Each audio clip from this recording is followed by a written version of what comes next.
नमस्कार दोस्तों। आज हम बात कर रहे हैं राहुल गांधी और कांग्रेस पार्टी के भविष्य को लेकर। ऐसा लगता है कांग्रेस पार्टी और राहुल गांधी का जो समय है वो खराब चल रहा है, क्योंकि राहुल गांधी जिन मुद्दों को उठाते हैं जो कि उनके लिए चुनावी रोटी होता है, वही मुद्दा उनके हाथों से फिसल जाता है। हाल ही में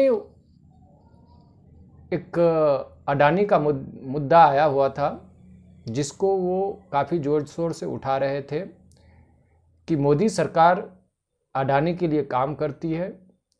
आप लोग जो कुछ भी उपयोग करते हैं, पंखे चलाते हैं, बल्ब जलाते हैं, तो पैसा सीधा अडानी के खाते में ट्रांसफ़र होता है।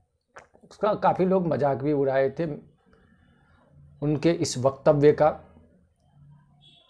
लेकिन एक कंपनी की रिपोर्ट के अनुसार राहुल गांधी ने प्रशांत भूषण के द्वारा सुप्रीम कोर्ट में एक रिट फाइल की थी, और वह कंपनी है हिंडनबर्ग, जिसके रिपोर्ट पर, वो अमेरिकी कंपनी है जिसका काम है, जिस देश में कोई मजबूत कंपनी है, सरकार मजबूत है, तो उसको बदनाम कैसे किया जाए, उसके शेयर को कम कैसे किया जाए, उसके दाम को कैसे गिराया जाए, ये काम करती है। तो उसके लिए क्या करती है वो कंपनी, उसके खिलाफ झूठा जो है सो रिपोर्ट बनाती है। फिर क्या होता है, और उस मामले को जोर शोर से उठाया जाता है, और फिर उस कंपनी की जो वैल्यू है, जो शेयर वैल्यू है, कीमत है, वो गिर जाता है। फिर उसी गिरे हुए शेयर को ये जो हिंडनबर्ग की जो कंपनी है उसको खरीदती है, और फिर उसको मुनाफा कमाने के लिए फिर बेचती है। उसी की रिपोर्ट के आधार पर जो है सो एक रिट फाइल की थी प्रशांत भूषण ने।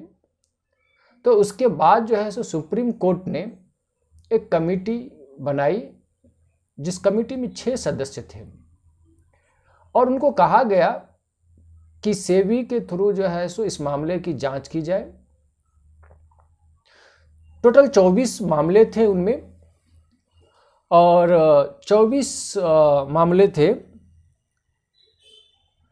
उसके बाद ये मामला था नवंबर 24, 2023 का, और DY चंद्रचूड़ सिंह ने जो है सो वो जज थे सुप्रीम कोर्ट के।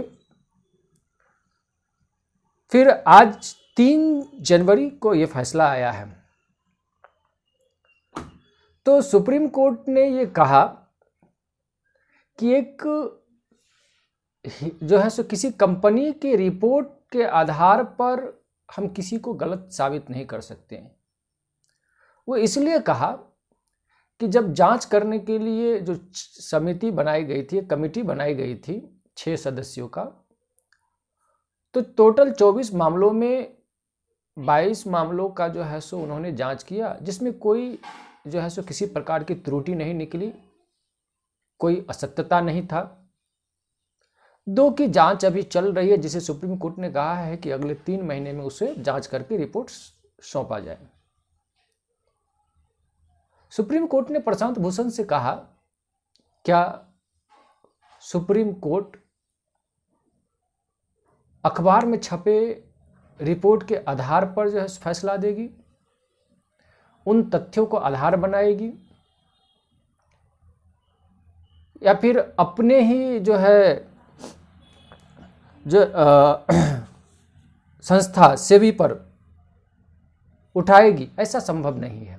यानी वो एक अमेरिकी रिपोर्ट के आधार पर, जो वहाँ की कंपनी है उसके आधार पर सेबी के खिलाफ, है ना, सेबी पर सवाल नहीं उठा सकते, है ना। फिर उसको इस मामले से रिजेक्ट कर दिया, यानी पूरी तरीके से रिजेक्ट करके हटा दिया सुप्रीम कोर्ट ने कि ऐसा नहीं हो सकता है। अब 2024 के लिए राहुल गांधी के लिए एक बहुत बड़ा मुद्दा बन सकता था, क्योंकि अभी अभी उन्होंने 5 राज्यों में कास्टिज्म का मुद्दा उठाया, बहुत सारा ऐसा मुद्दा उठाया, अडानी का मुद्दा उठाया, लेकिन जनता ने 5 राज्यों के चुनाव के आधार पर देखें तो उनको, है ना, सुना नहीं, उनकी बातों को तवज्जो नहीं दिया और बीजेपी आई है। तो इस हिसाब से देखा जाए तो राहुल गांधी जिस भी मुद्दे को उठाते, उससे पहले उन्होंने राफेल का मुद्दा उठाया था, मामला सुप्रीम कोर्ट में गई थी और उसके बाद क्या परिणाम हुआ आप लोग तो जानते ही हैं, सुना भी होगा। ये मतलब किस तरीके से चुनाव लड़ा जाए।